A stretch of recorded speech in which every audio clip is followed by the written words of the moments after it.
안녕하세요. 저는 미국에 살고 있는 39살 여성입니다. 10년 전 사랑하는 남편과 그런 남편을 꼭 닮은 아들과 함께 미국으로 건너와 행복한 가정을 꾸리고 있습니다. 하지만 저도 이런 가정을 이루기까지 정말로 우여곡절이 많았습니다. 여러분은 자업자득 인과응보라는 말을 믿으시나요? 그리 오래 산 건 아니지만 그 말들이 생생히 증명되는 삶을 살았다고 해도 과언이 아니랍니다. 앞으로도 그럴 거라고 믿고요. 가족들이 필사적으로 반대하고 비난하는 가난한 남자와 결혼을 하고도 행복한 가정을 이룬 저의 이야기 한번 들어보시겠어요? 저는 딸부잣집 막내로 태어났습니다. 아버지는 중소기업 간부 출신이신데 젊은 시절 밑바닥부터 임원까지 올라가신 전형적인 자수성가 가장이셨어요. 항상 일 때문에 바쁘셨지만 가정적이고 온화한 성격으로 딸 셋을 모두 이뻐하셨답니다. 어머니는 전업주부이긴 했지만 타고나길 사업가 기질이 있고 수완이 좋으셨어요. 작은 종잣돈으로 시작해 여기저기 투자를 잘한 덕에 재산을 잘 불리셨죠.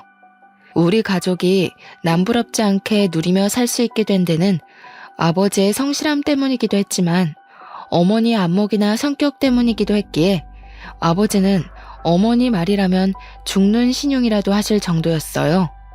우리 집 가장은 아버지였지만 대장은 어머니였달까요?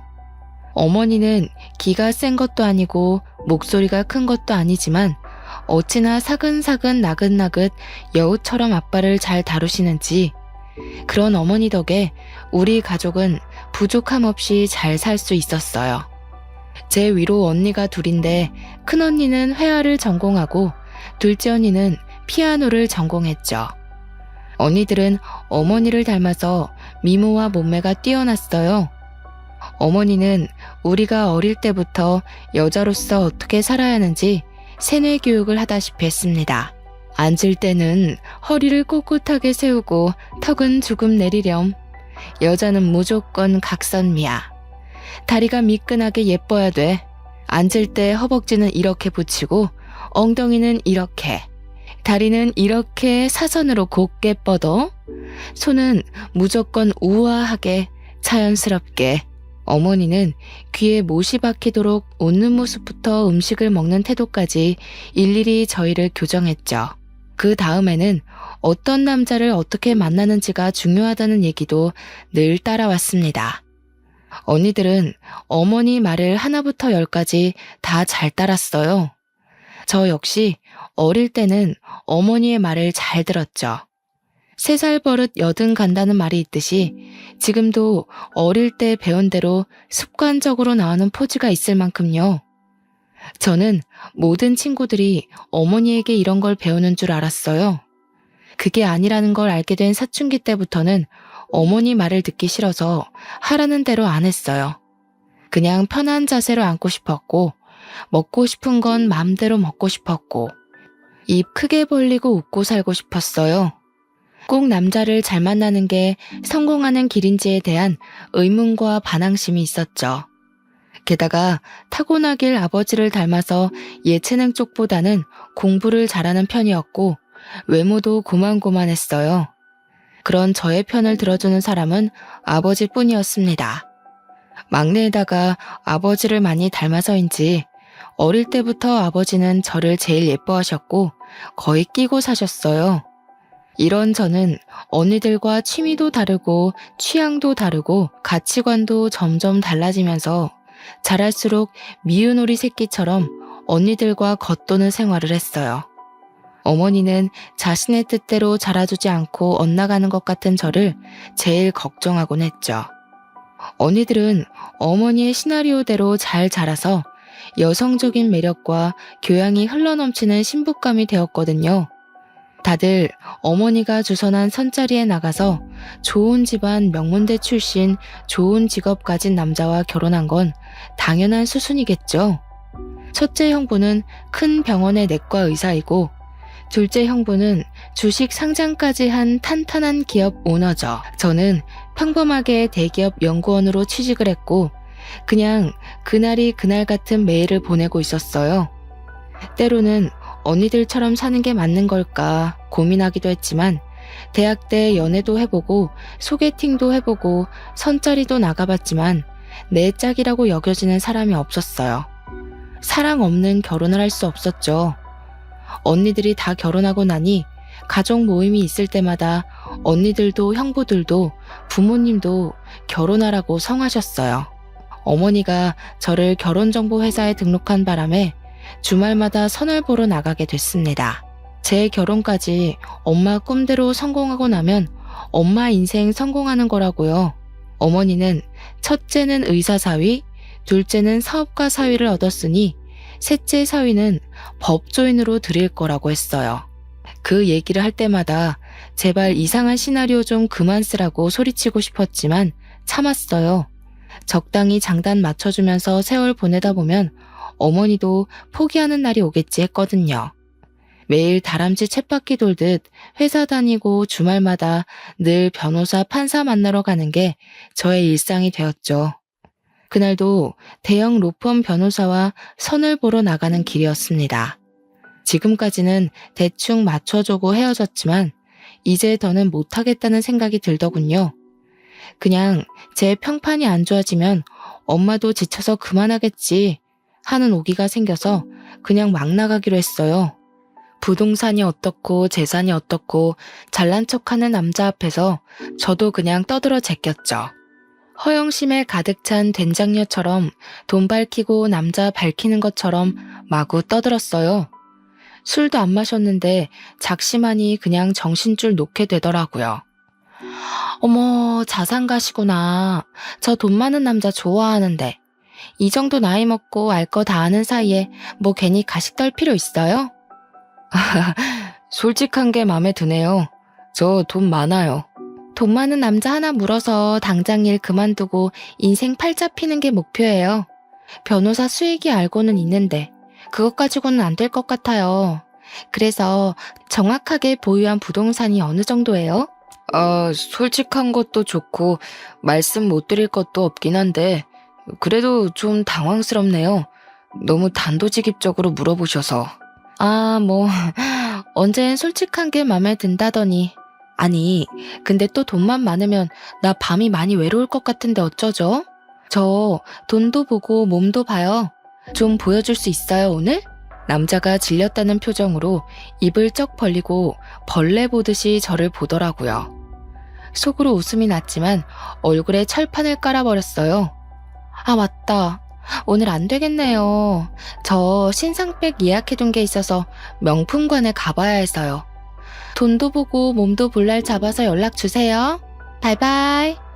하고는 일어나서 걸어가는데 등 뒤로 뭐 저런 골빈 여자를 소개하는 거냐고 전화로 따지는 소리가 들려오더군요. 이렇게까지 해야 하는지 한숨도 나고 눈물도 살짝 나려고 하더군요. 너무 일찍 일어난 바람에 집에 가기도 그렇고 해서 전기 봉사하는 고아원에 갔어요. 제가 원래부터 아이들을 좋아했어요. 몇 년 전에 사내 봉사활동으로 사우들과 단체로 명절 선물을 들고 방문했던 적이 있었는데 그때 이후로 달마다 정기 후원도 하고 주말에 아이들 공부 가르쳐주러 자주 들렀죠. 원장님 방에 인사하러 갔는데 어떤 남자가 방을 나오면서 부딪히게 됐습니다. 그러면서 남자 손에 들렸던 사진이랑 서류 같은 게 바닥에 떨어지는 바람에 제가 미안하다고 사과하면서 주워줬는데 영어로 욕 비슷한 표현을 내뱉고 가더라고요. 안 그래도 기분이 안 좋았는데 욕까지 듣고 정말 기분이 상했지만 그래도 제가 좋아하는 아이들 만나서 공부도 가르쳐주고 같이 놀면서 마음이 많이 풀렸어요. 집에 갈 준비를 하고 나오니 비가 억수같이 내리고 있더군요. 중앙현관에서 주차장까지 뛰어가려고 심호흡을 하는데 선생님, 우산 써요. 초등 2학년짜리 남자아이가 저를 배웅해주겠다고 급하게 부르지 뭐예요. 늘 유난히 저를 따르는 아이였어요. 얼마나 귀여운지 그 작은 손에 우산을 쥐고 롤러브레이드를 신고 싱싱 달려오다가 그만 제 얼굴 앞에서 발이 잘못 걸려서 넘어지려고 하는 게 아니겠어요. 그대로 넘어지면 크게 다칠 것 같아서 아이를 잡으려다가 둘이서 껴안고 같이 흙탕물 바닥에 뒹굴고 말았습니다. 선본다고 차려입은 흰색 투피스 정장이 흙물 범벅이 되고 아이는 미안하고 놀라서 울음을 터뜨렸죠. 저는 진흙바닥에 주저앉아 완전 엉망이 되어버린 제 몰골이 웃겼던 건지 왜인지 알 수 없지만 그냥 가슴이 시원해져서 웃음을 터뜨리고 말았어요. 녀석을 달래주고 흙탕물로 젖은 옷을 대충 스카프로 닦아내고 집으로 향했습니다. 한참 운전해서 가는데 뒤따라오던 트럭이 계속 빵빵 클렉슨을 울리더니 옆으로 와서 창문을 내리고는 차 세우라고 계속 손짓을 하는 거예요. 비상등을 켜고 갓길에 세우고 내렸더니 트럭 차주도 차를 세우고 내리더군요. 아까 고아원에서 부딪혔던 남자였습니다. 알고 보니 제 차 뒷바퀴가 펑크나서 휠까지 주저앉기 직전이었어요. 어쩐지 차가 이상하게 흔들리더라니. 오늘은 꽤나 유별난 하루처럼 여겨졌습니다. 고맙다고 인사하고 차에 타서 보험 출동 서비스를 부르고 기다리는데 한참을 안 가고 뒤에 서 있던 트럭에서 남자가 다시 제 차로 오더군요. 창문을 내리고 올려다보는데 명함 한 장을 주더군요. 저 카센터 일해요. 보험사 오면 여기로 오세요. 잘해드릴게요. 뭔가 어눌하기도 하고 날티나는 말투로 말하고는 가버리는 겁니다. 제가 대답할 틈도 주지 않고요. 곧이어 레카가 왔는데 출동 서비스 직원이 원하는 정비소가 있는지 물어보더군요. 조금 망설이다가 그 남자의 명함을 주며 거기 찍힌 주소로 가달라고 했죠. 엉뚱하고 웃긴 하루의 대미를 장식한 만남. 그것이 우리의 시작이었습니다. 그는 고졸 학력이 전부인 사람으로 변변한 배경도 없고 부모도 없는 남자였어요. 알고 보니 그 고아원 출신으로 9살 때 미국으로 입양을 가게 되었는데 양부모님이 일찍 돌아가시고 한국의 친부모님을 만나러 들어온 거라고 했어요.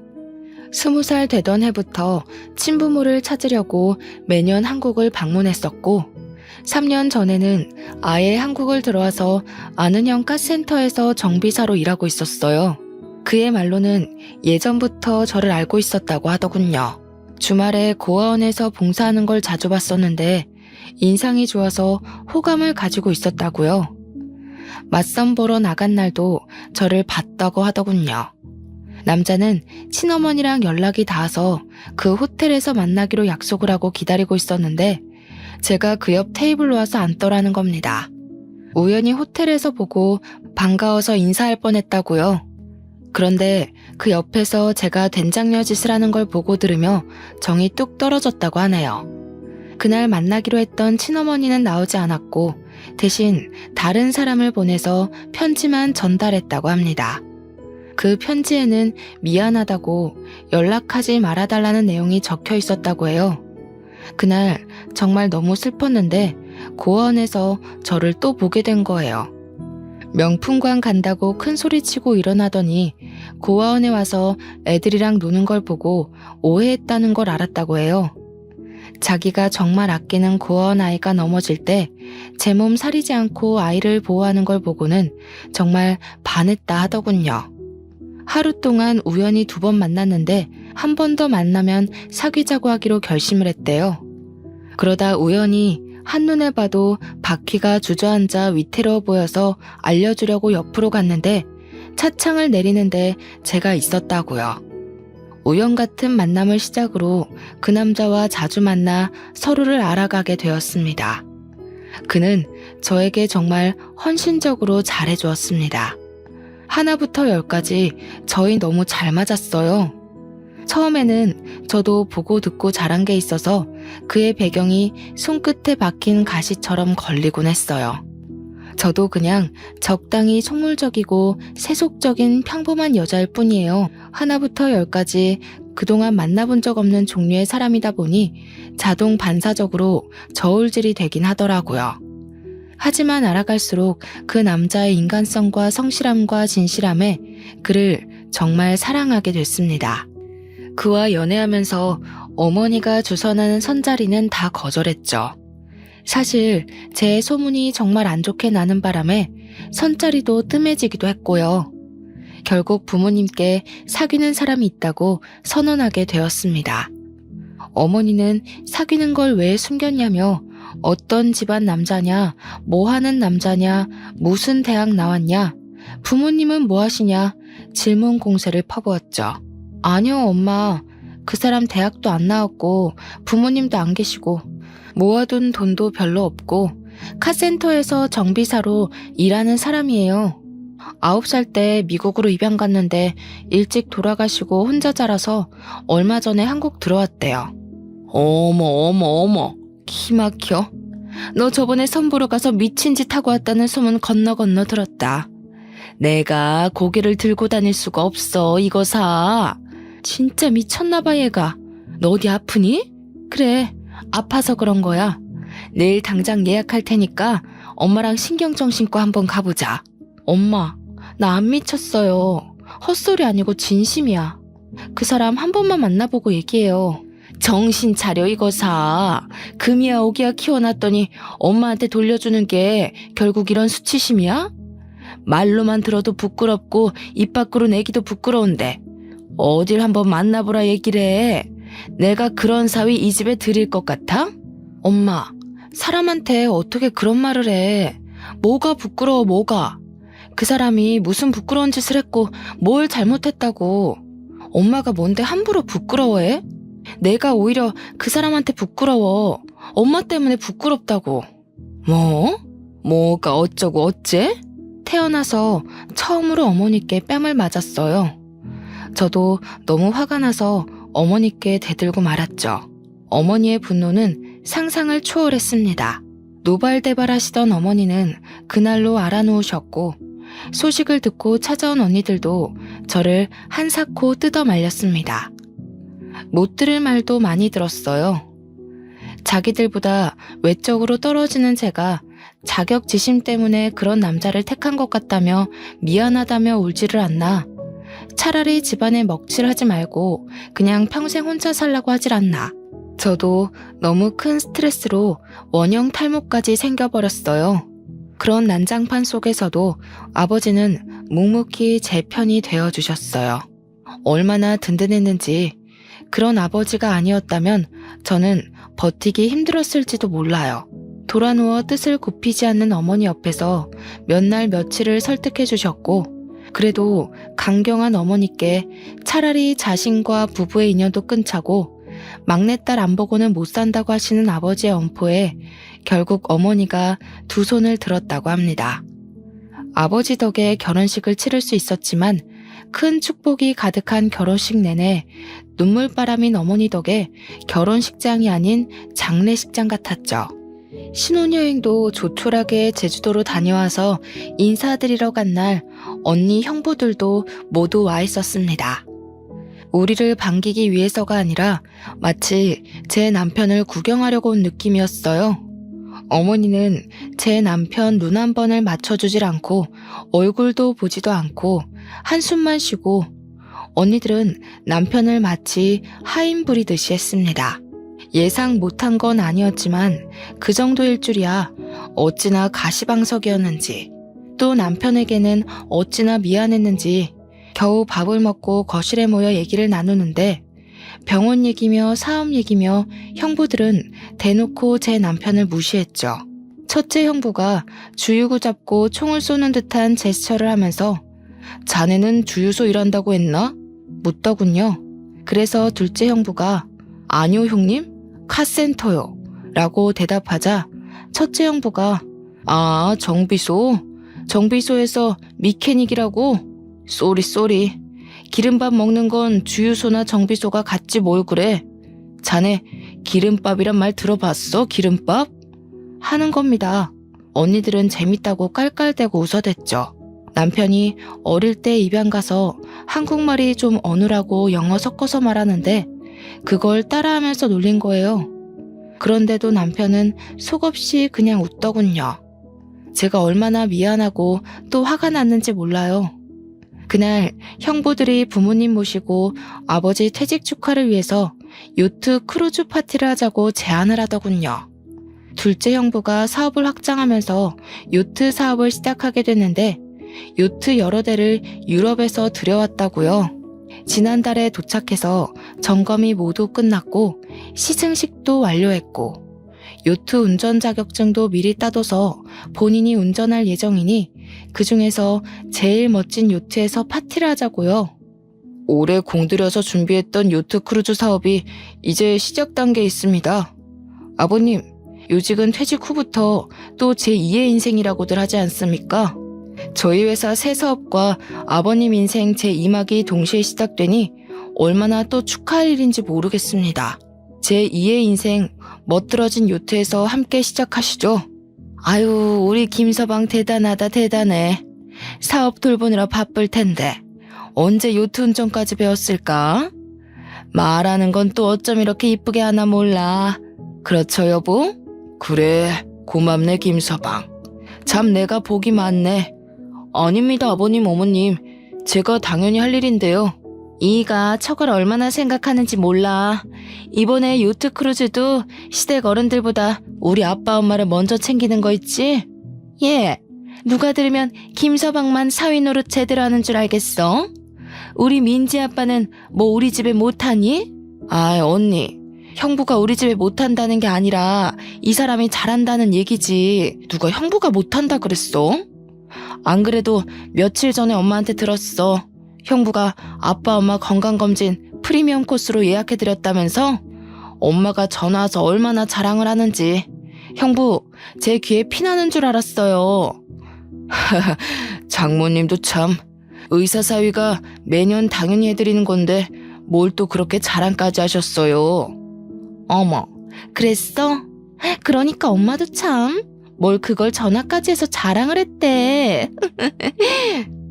아, 자랑이지. 큰 자랑이지. 의사 큰 사이가 때 되면 고급 풀코스로 건강검진 시켜줘. 사업가 둘째 사이가 사업도 승승장구하고 때마다 좋은 구경 시켜줘. 내가 우리 사위들 자랑하고 싶어서 친구들 더 만들 판이네. 어쩌면 이렇게 사위 복이 많아서 얼마나 감사해. 얼마나 좋아. 어머님, 총 쏘는 셋째 사위도 있지 않습니까? 형님, 주유소가 아니라 정비소라니까요. 아, 그랬어? 자꾸 헷갈리네. 이러나 저러나 기름밥 먹는 건 똑같다니까. 그 조크는 들어도 웃기네. 다들 그날의 계획으로 이야기꽃을 피우고 어머니는 아예 제 남편을 등지고 앉아서는 형부들에게 우리 사위들 덕에 호강한다며 좋아하는데 우리 부부만 덩그러니 외로운 섬처럼 앉아 있었습니다. 아니, 모르겠어요. 그냥 남편은 그저 조용히 미소만 띠고 있더군요. 거의 득도한 사람인 줄 알았다니까요. 저는 무슨 정신으로 집으로 돌아왔는지 모르겠어요. 남편에게 정말 미안했는지 제가 미안하다는 말을 꺼내기도 전에 미안하단 말 하지 말라고 하더군요. 그냥 저를 만나고 저의 가족이 되어서 세상에 유일한 자기 편인 제가 있어서 감사하다고요. 부모님과 언니들과도 진짜 가족이 된다면 정말 좋겠지만 그런 욕심 안 부린다고요. 그 말에 저는 또 얼마나 울었는지 몰라요. 다시는 가족 모임에 가고 싶지 않았지만 요트 크루즈에 참석하게 되었습니다. 아버지 퇴직 축하 가족 모임이었기에 빠질 수가 없었어요. 날씨도 좋고 바람도 적당하고 모든 것이 완벽한 날이었어요. 바다 멀리까지 요트를 띄웠죠. 우아한 음악이 흘러나오고 샴페인과 신선한 음식들까지. 부모님도 선베드에 누워 즐기시며 사위 덕에 호강한다고 얼마나 좋아하셨는지요. 형부들도 자기들끼리 주식 얘기며 정치 얘기며 그들만의 세상에 있었습니다. 저희 부부만 거기 끼지 못하고 서 있는데 형부들이 마치 종업원을 대하듯이 손짓으로 남편을 부르는 겁니다.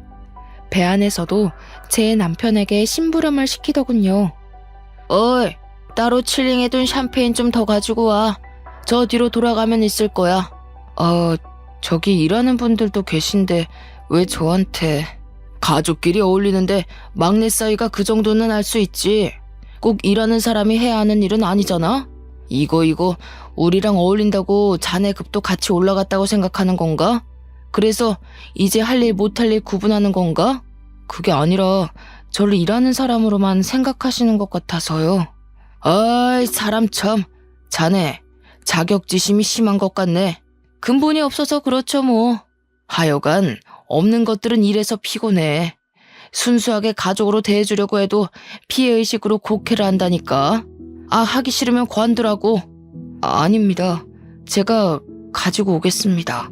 남편에게 하지 말라고 얘기하려고 걸어가는 순간 갑자기 예고 없던 돌풍이 불었습니다. 파도가 치면서 배가 마구 흔들렸고 테이블에 있던 그릇들이 와장창 쏟아져 깨질 정도였어요. 갑판 위는 삽시간에 난장판이 됐죠. 저도 넘어질 뻔하며 기둥을 붙잡고 멀미 때문에 몸을 숙였습니다. 가족들 모두 멀미의 구토감을 느끼며 선실 안으로 대피했어요. 그때 형부들은 자기 몸 사리느라 각자 혼자 뛰어들어가는데 제 남편은 배가 흔들릴 때 넘어지신 아버지를 둘러엎고 어머니를 모시고 저까지 챙겨서 선실로 들어갔어요. 뒤따라 들어온 언니들이 형부들에게 자기만 살겠다고 주랭랑을 치냐고 욕을 하더군요. 형부들은 뚱한 표정으로 겸연쩍어 하면서 제 남편을 노려봤습니다. 둘째 형부가 운전실로 뛰어들어갔는데 배는 파도에 요동칠 뿐 앞으로도 뒤로도 움직이질 않았습니다. 정박했던 배를 돌려서 돌아가려고 하는데 거센 바람 때문에 배가 형부 뜻대로 운전이 안 되는 거였죠. 이리저리 마구 흔들리긴 하다가 갑자기 굉음이 들리더니 요트 시동이 꺼져버렸습니다. 배 한가운데서 요트가 고장나버린 거예요. 다들 발을 동동 구르며 멀미하며 겁에 질려 있는데 제 남편이 손을 보겠다고 나서더군요. 둘째 언니는 이게 얼마짜리 요트인지 알기나 하냐며 나설 때와 안 나설 때 분간을 못한다고 소리쳤습니다. 둘째 형부는 요트 타본 적이나 있냐며 빈정거렸고요. 코웃음 치며 미심쩍어 하는 가족들이었지만 급박한 상황이라 뭐라도 해야 했기에 남편이 요트 보는 걸 허락해주더군요. 남편이 기계실에서 살펴보더니 무리한 조작으로 엔진이 과열되어 시동이 꺼진 것이며 임시 조치하면 잠깐 쓸 수 있을 거라고 하더군요. 그러면서 첫째 형부를 시켜 정비 도구를 찾아오라고 하는 겁니다. 급한 마음에 고지곧대로 정비 도구를 찾아서 갖다 바치는 형부를 보니 그 와중에도 통쾌해서 웃음이 났어요. 남편이 이리저리 손을 보고 나니 다시 시동이 걸리더군요. 그러고는 운전대 앞에 서 있는 둘째 형부를 밀치고 본인이 배를 운전하기 시작했습니다. 아, 뭐 하는 거야? 지금 이대로 있으면 모두 위험해져요. 바람 방향을 이용해서 빠져나가야 합니다. 자존심이 상해 소리치는 둘째 형부에 아랑곳 않고 남편은 능숙하게 운전을 하더군요. 그 순간만큼은 모두가 무능한 가운데 남편만 빛났죠.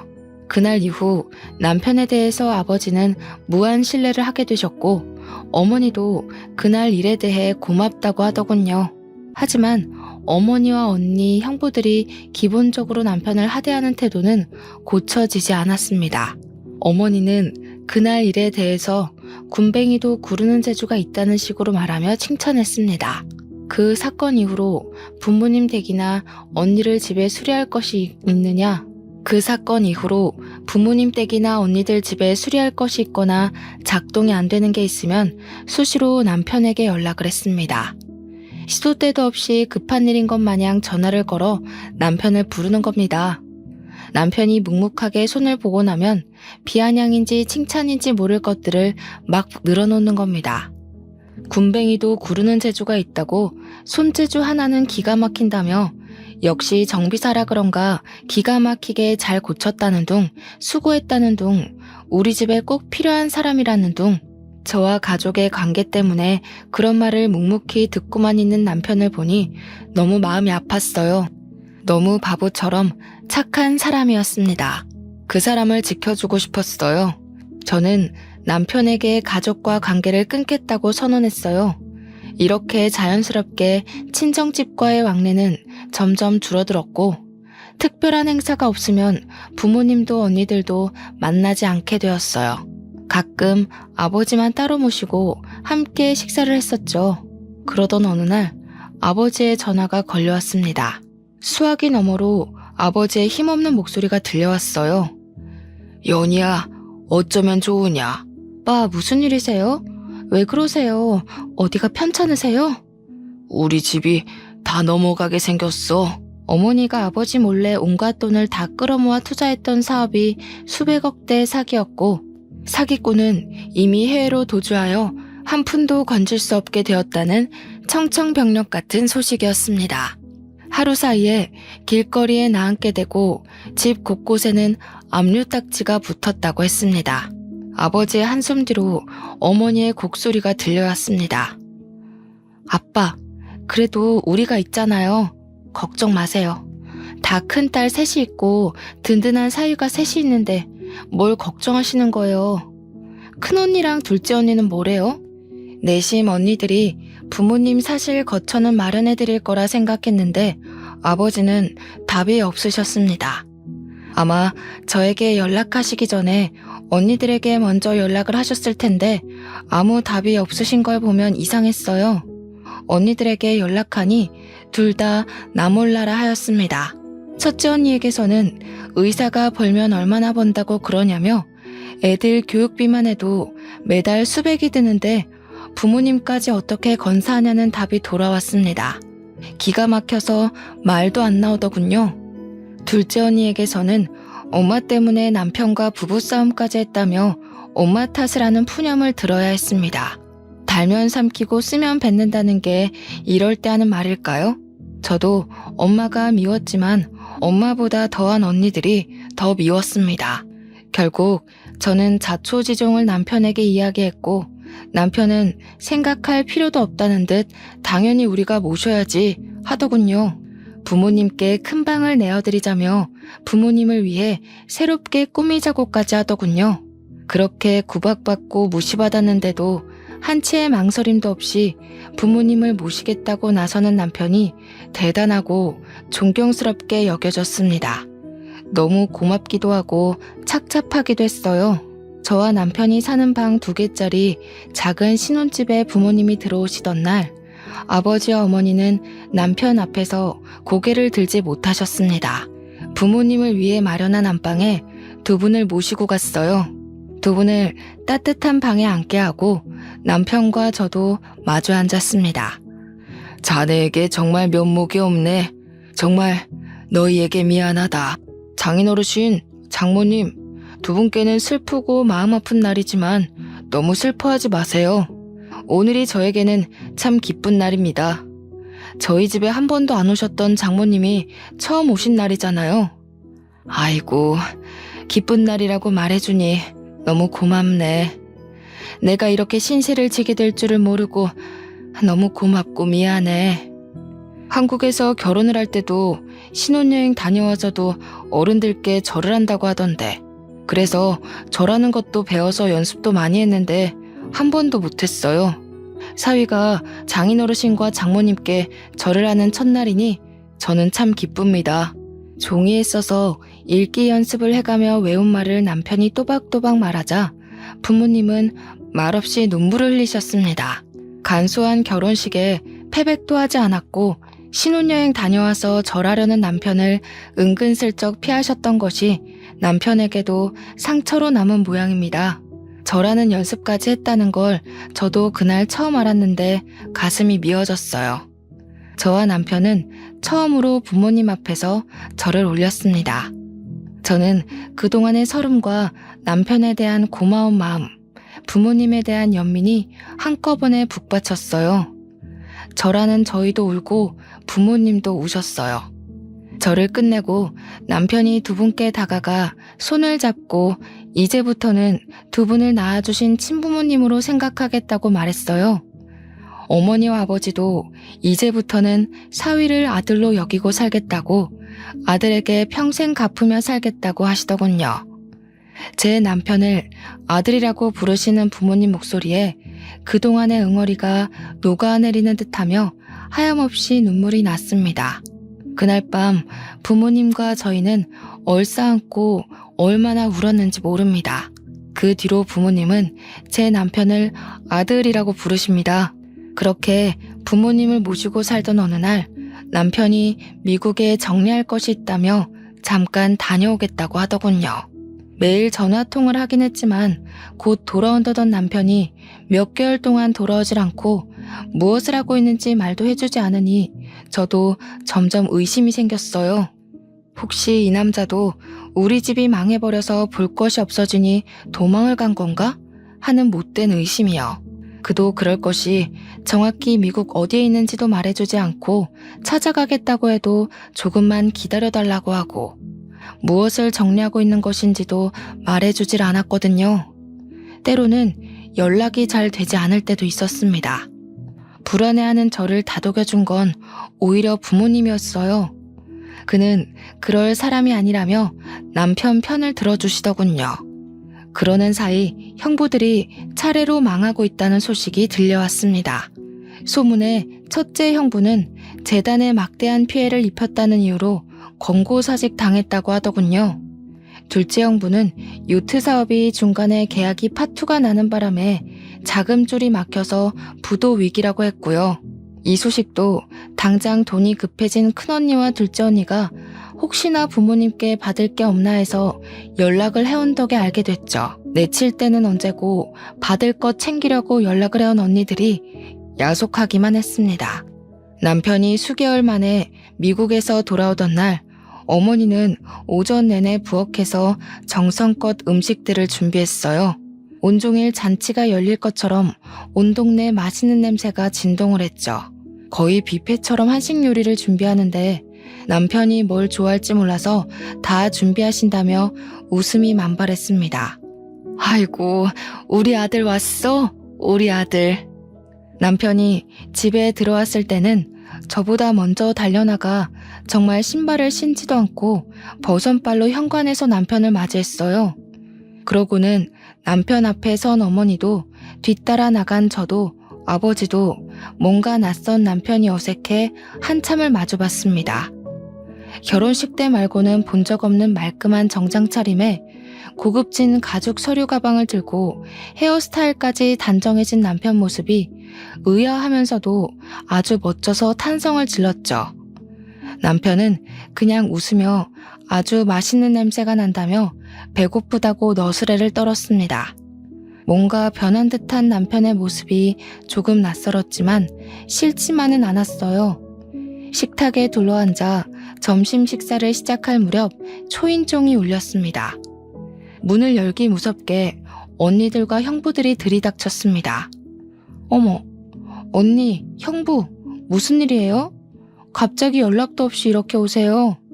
주변의 소란스러움에도 미동도 없이 식탁에 앉아 묵묵히 밥을 먹고 있는 제 남편 앞에 언니들과 형부들이 무릎을 꿇는 겁니다. 저는 너무 놀라서 가슴이 철렁 내려앉았어요. 상상해 본 적도 없고 일어날 일이라고 생각한 적도 없는 눈 뜨고 보면서도 믿기지 않는 장면이었거든요. 자네, 몰라봐서 미안하네. 내 이렇게 용서를 구하네. 한 번만 살려주게. 제부, 정말 미안해요. 우리 그동안 정을 봐서라도 우리 좀 살려줘요. 저죄, 진짜 미안해. 우리가 격이 없이 대한다고 한 게 마음이 상했나 본데 이렇게 빌면 마음이 좀 풀릴까? 응? 정말 이렇게 빈다 연이야. 제부, 정말 미안해요. 아니 형부들, 언니들 갑자기 쳐들어와서 밑도 끝도 없이 이러시면 어떡해요. 도대체 무슨 소리 하시는 거예요? 여보, 이 사람들이 지금 왜 당신한테 이러는 건지 당신이 얘기를 좀 해봐요. 제 말에 남편이 숟가락을 놓고 고개를 들었습니다. 어머니, 응 아들. 어머니가 해주신 불고기하고 미역국을 먹으니 정말 집에 왔다는 게 실감나요. 너무 그리웠어요, 이 맛. 그러더니 자리에서 일어나 아버지 어머니께 보여드릴 것이 있다며 함께 가자고 하는 겁니다. 남편은 형부와 언니들을 철저히 무시하고 있었습니다. 이게 대체 무슨 일인지. 저는 아버지와 어머니와 함께 어리둥절한 표정으로 남편을 따라 나섰습니다. 등 뒤로 형부들과 언니들이 저희를 부르는 목소리에 이어서 서로 싸우는 소리가 들려왔습니다. 집 앞에는 고급 외제차가 주차되어 있었습니다. 남편은 그 외제차에 부모님과 저를 태우고 말없이 시동을 키더군요. 남편이 운전하는 차를 타고 가는 동안 그간의 자초지정을 들려주었습니다. 남편의 양아버지의 아버지, 즉 양할아버지가 미국에서 요트 사업을 하는 대부호였다는 겁니다. 양부모님이 일찍 사고로 돌아가시고 할아버지께서 남편을 키워주셨고 남편이 성인이 되고 사업을 물려받으라고 하셨습니다. 하지만 남편은 친부모님을 만나고 싶어서 한국에 들어온 거였고요. 남편은 한국에 들어온 이후로 첫째 형부가 일하는 병원에 매년 거액의 후원금을 내고 있었는데 형부 같은 사람이 일하는 병원에는 더 이상 후원하지 않겠다고 밝혔다고 합니다. 형부가 병원을 그만두면 계속 후원하겠다고 했다는군요. 그 때문에 형부가 권고사직을 당한 겁니다.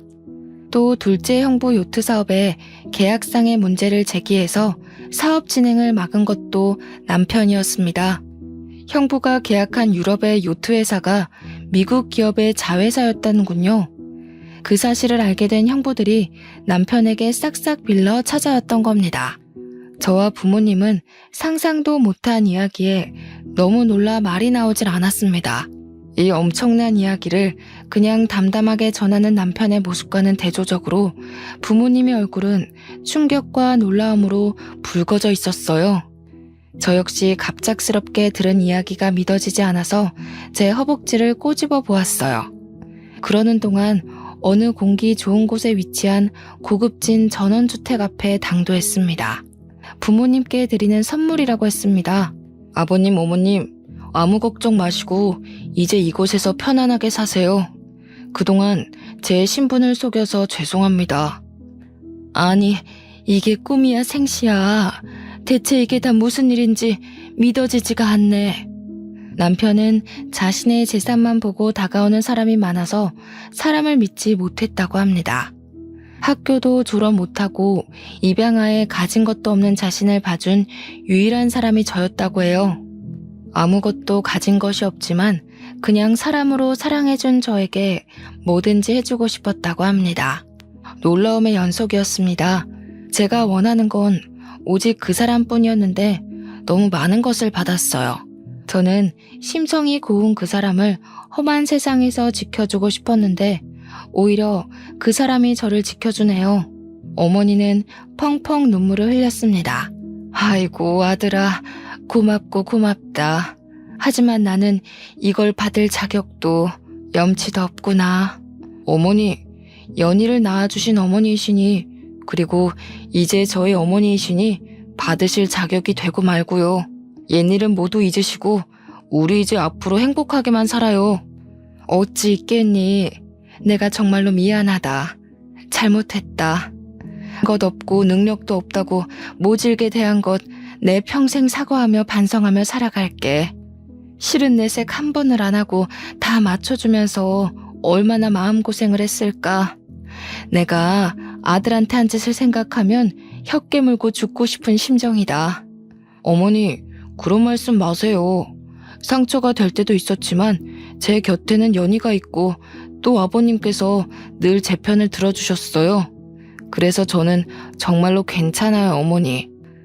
난 연희 아빠랑 연희에게도 정말 면목이 없다. 고개를 들 수가 없어. 여보, 당신 말이 맞았어. 애들 선자리 만들고 결혼 준비할 때마다 당신이 조건 말고 마음을 보라고 항상 말했었는데 그때는 마음은 보이지도 않고 변하는 거니까 눈에 보이는 조건 말고는 믿을 게 없다고 호언장담했는데 우리 딸들 위하는 길이라고 생각했는데 그냥 내 허영심이었다는 걸 이 나이가 되어서야 알았어. 아들아, 네 엄마 이제 절드나 보다. 여보, 이런 나를 데리고 평생 살아줘서 고마워. 여보, 정말 미안해. 나는 노년의 당신 덕분에 방 한 칸 없이 낳았는 신세가 됐지만 오히려 마음은 편했어. 당신이 이제 정말로 변하고 진심으로 아이들을 대하는 것 같아서. 어머니, 이제 그만 울고 그만 미안해하세요. 이렇게 좋은 날 너무 많이 우시니 저도 마음이 아파요. 그럼아, 이제 울지 않을게. 너무너무 고맙다. 내 평생 감사하며 갚는 마음으로 살아갈게. 첫째 언니와 둘째 언니는 모두 이혼을 했습니다. 알고 보니 형부들은 모두 우리 집의 재산을 보고 결혼을 했던 거더군요. 의사인 큰형부는 처가에서 개인 병원을 내줄 것으로 생각하고 그동안 장인 장모에게 공을 들였던 건데 한순간에 처가가 망한 데다 본인도 병원에서 쫓겨나게 된 건 모두 큰언니 때문이라며 거액의 위자료 청구 소송을 했지만 패소했습니다. 큰언니는 입시 미술학원 강사로 일하며 생계를 유지하고 있다고 들었습니다. 둘째 형부도 처가 재산을 믿고 무리한 사업 확장을 했던 건데 처가에 손 벌릴 수 없게 되고 요트 사업마저 불발되는 바람에 부도가 나 한순간에 길바닥에 나앉게 되었습니다. 잦은 부부싸움 끝에 합의 이혼을 했다더군요. 둘째 언니는 저희 남편이 부모님께 마련해드린 집에서 눈칫밥을 먹으며 더부살이하고 있어요. 사실 언니들이 저와 남편이 부모님께 해드린 노후자금에 기대서 살고 있다는 걸 전부터 알고 있지만 그래도 혈육이 뭔지 부모님 생각해서 모른 척하고 있습니다. 저와 남편은 그 후 고아원에서 9살 남자아이를 입양하였습니다. 바로 저와 비오는 날 부딪혀 흙탕물에 뒹굴었던 그 아이죠. 평소 저를 많이 따르고 좋아했었고 저도 늘 마음이 가던 아이였는데 남편 역시 본인이 입양될 때 나이와 같아서인지 늘 눈에 많이 밟혔다고 하더군요. 여러분은 입양에 대해서 어떻게 생각하시는지 모르겠어요. 저는 사실 입양은 대단한 사람들이 하는 일이라고만 여겼어요. 여러 해 동안 고아원에서 봉사활동을 하면서도 입양을 생각해 본 적은 없었는데 남편의 불우했던 어린 시절을 극복할 수 있었던 건 양부모님을 만나 짧지만 행복했던 유년 시절을 보낸 덕이라고 했던 말에 입양을 결심하게 되었습니다. 갓난아이를 데리고 올 줄 알았는데 막상 고아원에 갔을 땐 벌써 9살인 그 아이 생각만 나더라고요. 남편도 그 아이를 만날 때마다 양조 삼고 싶은 마음이 있었는데 차마 제게 말하진 못했다고 했어요. 제가 먼저 입양을 제안했을 때 너무나도 기뻐했어요. 아이도 늘 혼자 생각했다고 합니다. 일기장에도 쓰곤 했대요. 그 아줌마가 우리 엄마였으면 좋겠다. 그 아저씨가 우리 아빠였으면 좋겠다 하면서요.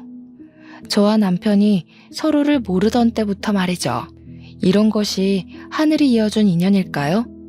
우리 모두가 서로를 원했으니까요. 아이와 함께 우리 세 가족은 미국으로 떠나왔습니다. 남편이 본격적으로 사업 경영에 뛰어들어야 했거든요. 그렇게 떠나온 지 어느새 10년이 흘렀습니다. 의도한 건 아니지만 우리 부부에게서는 아이가 생기질 않더군요. 우리 아들 배 아파 낳은 건 아니지만 하늘이 이어준 감사한 인연으로 여기며 귀하게 키웠습니다.